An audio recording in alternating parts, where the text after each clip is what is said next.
Hello दोस्तों, KD class में आपका स्वागत है। तो आज हम बात कर रहे हैं आवेशित परत के कारण विद्युत क्षेत्र। इससे लास्ट की दो वीडियो में हमने गाउस के नियम के अनुप्रयोग पढ़े थे और पहला अनुप्रयोग हमने क्लियर कर लिया था जिसमें हमने पढ़ा था चालक गोले के कारण विद्युत क्षेत्र, और दूसरा अनुप्रयोग पढ़ा था हमने अचालक गोले के कारण विद्युत क्षेत्र। आज हमारा तीसरा अनुप्रयोग है आवेशित परत के कारण विद्युत क्षेत्र। देखो, आपके पास क्या है, एक आवेशित परत। स्टार्ट करते हैं, ठीक है ना। इस पर कौन है आवेश है, मतलब किस पर कौन सा आवेश है, पॉजिटिव चार्ज है, बोले तो धनावेश है।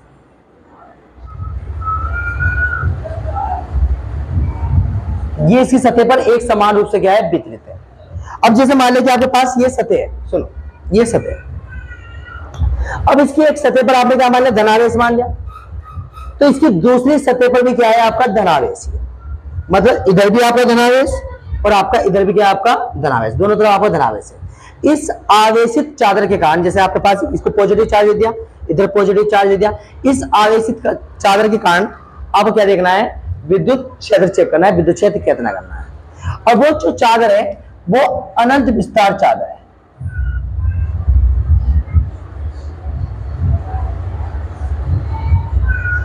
ऐसे प्रदत्त चलती ही जा रही है, और वो अनंत विस्तार चादर कितनी मान ली मैंने, एस मान ली। कितनी मान ली, एस मान ली। अगर आप दिमाग लगाओ तो आप डायरेक्ट पूरी चादर के लिए नहीं निकाल सकते। अगर मैं बोलूं पूरी चादर के लिए विद्युत क्षेत्र बताओ तो आप विद्युत क्षेत्र नहीं बता सकते। तो फिर इसके लिए हम क्या करेंगे, तो हम इसके लिए क्या करेंगे, थोड़े से माइंड में एक चीज सोचेंगे। अगर मैं पूरे के लिए नहीं निकाल सकता, अगर मैं इसके थोड़े से आवेश के लिए चेक करूं तो क्या मुझे कुछ देखने को मिल सकता है। उस पर थोड़ा विचार करते हैं और देखते हैं। मान लिया मैंने इसके छोटे से हिस्से, बोले तो इस पूरे पे कितना है आवेश है, क्यू है, तो इस पे छोटा सा हिस्से में आवेश कितना होगा, क्यू डी क्यू। ऐसे इसके नीचे देखिए तो इसके छोटे से आवेश मान लो, वो कितना होगा आपका डी क्यू, और ये डी क्यू 1 और ये डी क्यू 2। सही है ना। अब आपको इसे किसी बिंदु पर आपको विद्युत क्षेत्र चेक करना है, पॉइंट पी पर। तो विद्युत क्षेत्र लगाएगा कौन, ये dq1 लगाएगा, ये dq2 लगाएगा। अब विद्युत क्षेत्र प्लस वाला क्या लगाता है, अपने से दूर लगाता है, तो ये लगेगा dq1 द्वारा बिंदु P पर विद्युत क्षेत्र, dq1 आवेश द्वारा बिंदु P पर विद्युत क्षेत्र, वो कितना आएगा आपका de1। छोटा सा आवेश है तो छोटा सा विद्युत क्षेत्र आएगा। ऐसे आपका dq2 आवेश के कारण बिंदु P पर जो आवेश आएगा वो कितना आएगा आपका dq2। सही है, सॉरी d2, de2। तो हमें इसके क्या करने पड़ेंगे, कंपोनेंट करने पड़ेंगे, बोले तो खर्च करने पड़ेंगे ई के। अब इसके खर्च कैसे होंगे, तो आपको खर्च करने आने चाहिए। तो मैं आपको बता दूं, अगर आप देखो जैसे मान लें कि आपके पास दो एक्सिस है, एक एक्स एक्सिस और एक वाई एक्सिस, और इसमें आपके पास क्या है, ए वेक्टर है, ठीक है ना। अब आप इसको कंपोनेंट करने हैं। अगर इसका थीटा किधर बनना है, उसके ऊपर सबसे बड़ी बात होती है कि आपका थीटा किधर है। अगर इसके आप ए वेक्टर के थीटा की तरफ जाओगे तो यहाँ आएगा आपका ए कोस थीटा, और थीटा के अपोजिट जाओगे तो यहाँ आएगा ए साइन थीटा। सही है। तो अगर मैं de2 की बात करूं तो इसका थीटा क्या बनना है यहाँ, और इनका थीटा क्या बनना है यहाँ। अगर मैं de1 के कंपोनेंट करूं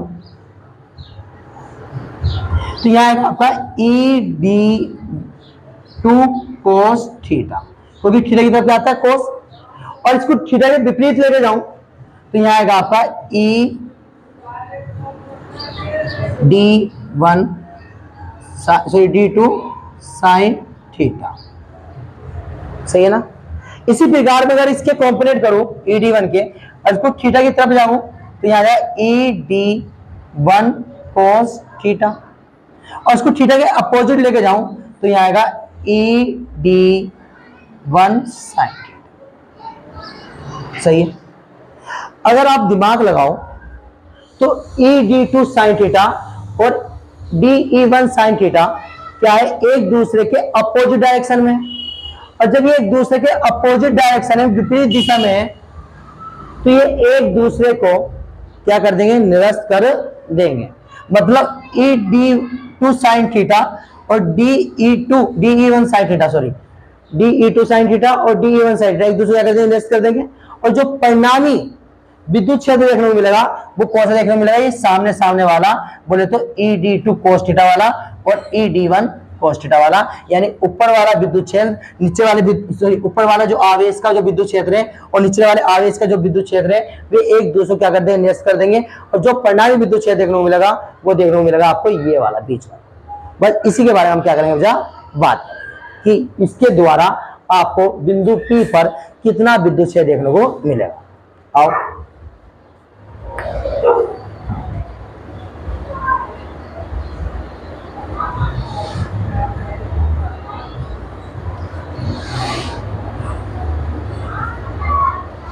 बीच बीच के सिले चेक कर रहे हो आप, तो बीच बीच में मैंने क्या कर दिया, सिलेंडर का शेप मान ली, ठीक है ना। और ये आपके पास क्या है, पॉजिटिव चार्ज।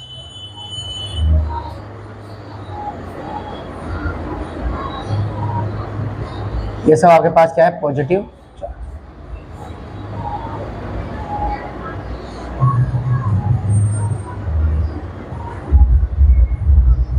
सही है।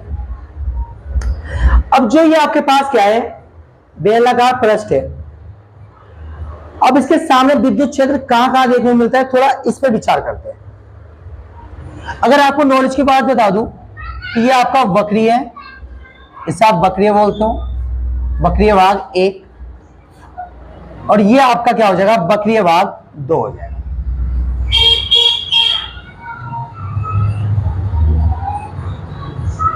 और ये जो सामने सामने है इसे हम बोलते हैं समतल।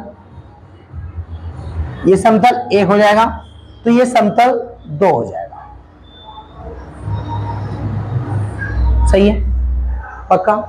अब आपको इसके लिए क्या निकालना पड़ेगा, आपको विद्युत क्षेत्र निकालना पड़ेगा। तो पहले हम निकालते हैं फ्लक्स, विद्युत फ्लक्स निकालते हैं। विद्युत फ्लक्स की परिभाषा अनुसार तो होता है phi equal to integration E D A cos theta. सही है ना। परंतु गौर से देखो तो जो ये फ्लक्स फाई है ये 4 हिस्सों में डिवाइड है, एक वक्रीय भाग 1 में, एक वक्रीय भाग 2 में, एक समतल 1 में और एक समतल 2 में, 4 हिस्सों में डिवाइड है। तो मुझे यहां चारों हिस्सा निकालना पड़ेगा। यहां मुझे वक्रीय 1 का भी निकालना पड़ेगा, वक्रीय शॉर्ट में लिख रहा हूं, वक्रीय भाग 1 और फिर वक्रीय भाग 2, फिर आपका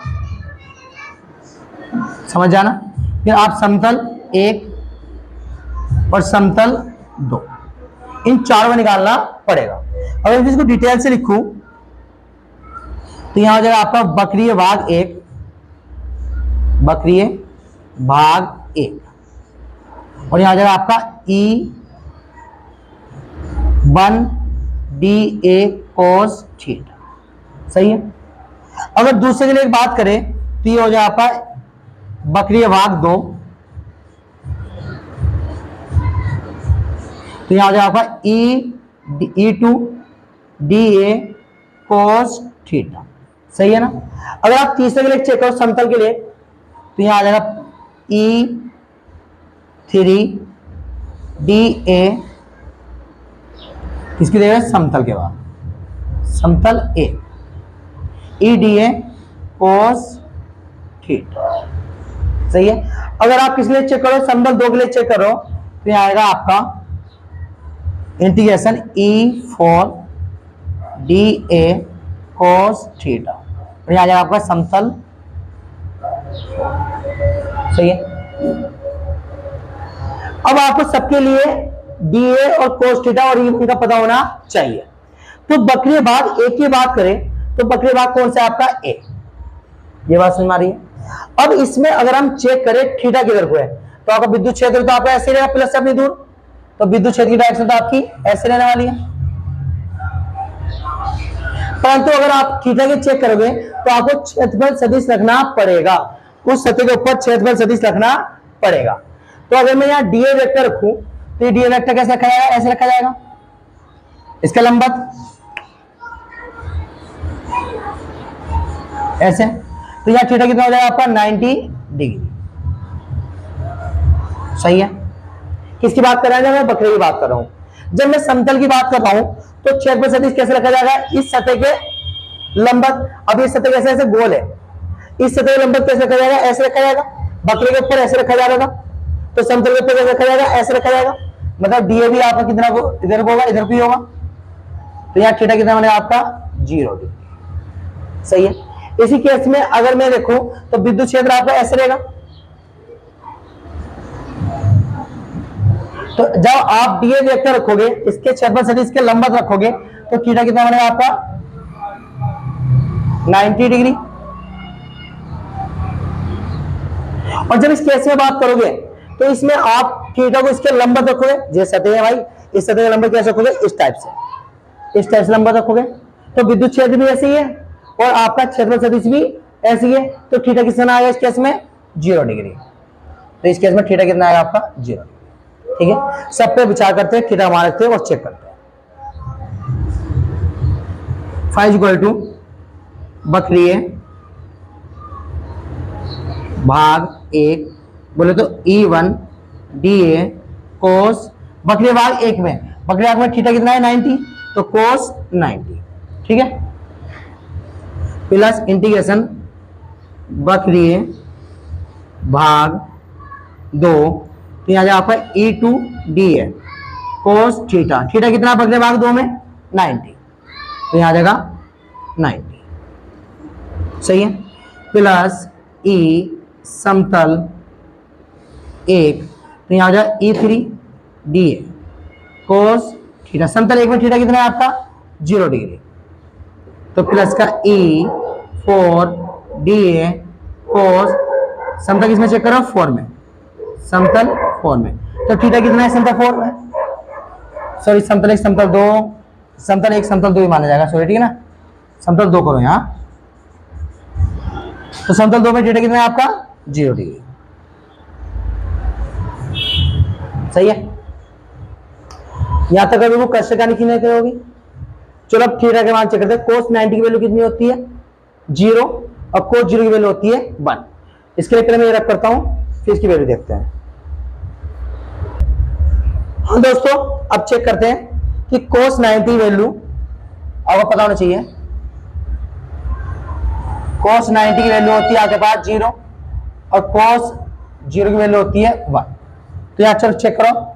5 इज इक्वल टू इंटीग्रेशन वक्रीय भाग 1, यहां आ जाए E1 DA कोस 90, कोस 90 वैल्यू कितनी आएगी 0, यहां हो जाए आपका 0 प्लस यहां होगा समतल 1, सॉरी वक्रीय भाग 2, वक्रीय भाग 2, तो यहां आ इंटीग्रेशन E2 DA कोस 0 कोस 90, और कोस 90 वैल्यू कितनी है आपके पास 0।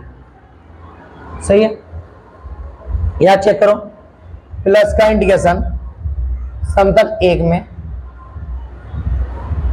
यहां इंटीग्रेशन हो जाएगा E3 DA कोस 0, कोस 0 की वैल्यू कितनी है आपके पास 1, तो यहां कितना है आपका 1, और प्लस का समतल 2 में चेक करो, तो यहां होगा E4 DA कोस 0, कोस 0 की वैल्यू कितनी है आपके पास 1। ये बात समझ में आ गई।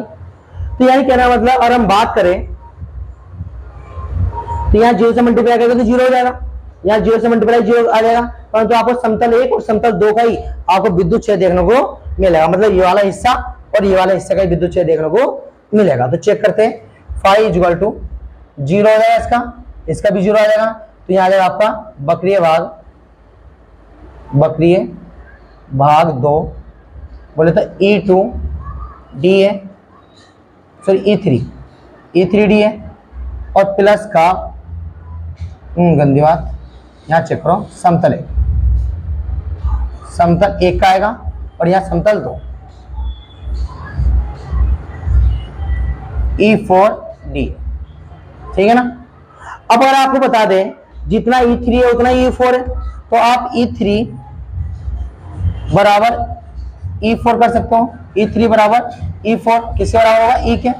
तो आप यहां से लिख सकते हो phi equal to integration EDA और प्लस का इंटीग्रेशन EDA। तो E3 बराबर भी E मान लिया, E4 बराबर भी E मान लिया। ए करे कितना हो गया 2, तो फाई इक्वल टू इंटीग्रेशन आ जाएगा ई क्या ले लिया मैंने, बाहर ले लिया, तो यहाँ इंटीग्रेशन आ जाएगा डी। सही है। अब आपको डी का क्या करना चाहिए, समाकलन चाहिए। डी का समाकलन कितना है, ठीक है ना। आपको इस डी वेक्टर क्या चाहिए, समाकलन चाहिए, ठीक है ना। पहले आप इसकी छोड़ लो, फिर इसको रब करते हैं, फिर आगे बात करते हैं। हाँ दोस्तों, ये पहले देखो ए करे कितना होगा 2, तो फाइव इक्वल टू कितना हो जाएगा 2 इंटीग्रेशन ई डी है। तो यहां से फाइव इक्वल टू कितना आ जाएगा 2, ई बाहर ले लोगे तो इंटीग्रेशन आ जाएगा डी है। अब इस डी है बोले तो जो ये डी है पर स्टेज का इसका इस पर आवेश कितना है, ठीक है ना। इस पर आवेश कितना मान लिया मैंने अभी के लिए एस मान लिया, क्योंकि एस प्लस चादर है, कितना आवेश मान लिया मैंने एस मान लिया। तो फाइव इक्वल टू कितना हो जाएगा 2ES, ठीक है ना। इसको समीकरण 1 बना के छोड़, ठीक है ना। अब मुझे क्या लगाएंगे, गॉस का नियम लगाएंगे और उससे चेक करेंगे कि फ्लक्स कितना देखने को मिलता है। तो पहले इस पार्ट को मैं रब करता हूं, आप स्क्रीनशॉट खींचो। हाँ दोस्तों, अब जो यहां लगाते हैं गॉस का नियम, तो लगाओ गॉस का नियम।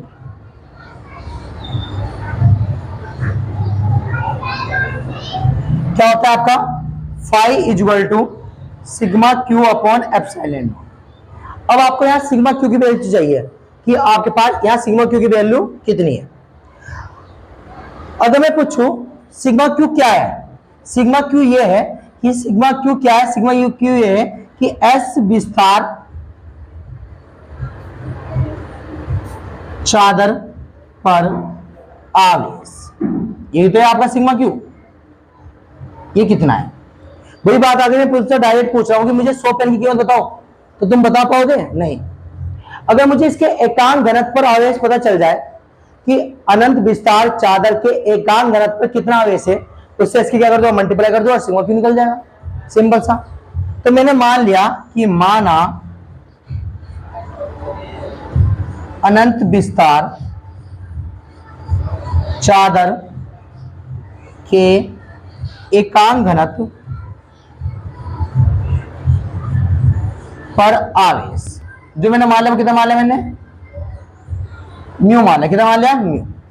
तो इस म्यू से मैं एस की क्या कर दूंगा, मल्टीप्लाई कर दूंगा, तो यहां आ जाएगा म्यू एस। तो यानी सिग्मा क्यू की वैल्यू कितनी निकल गई, five equal to mu S upon epsilon. ये समीकरण कितनी हो गई 2। अब समीकरण 1 समीकरण 2 से अगर आप देखो, यहां चेक करो, यहां चेक करो, तो समीकरण 1 बेस समीकरण 2 से आप बोल सकते हो इसके फाई क्या है, इक्वल है। तो इसके आप RHS क्या कर सकते हो, बराबर कर सकते हो। कहने का मतलब क्या है, यहां से 2ES बराबर हो जाएगा किसके, रो म्यू एप्सिलॉन नॉट। सही है।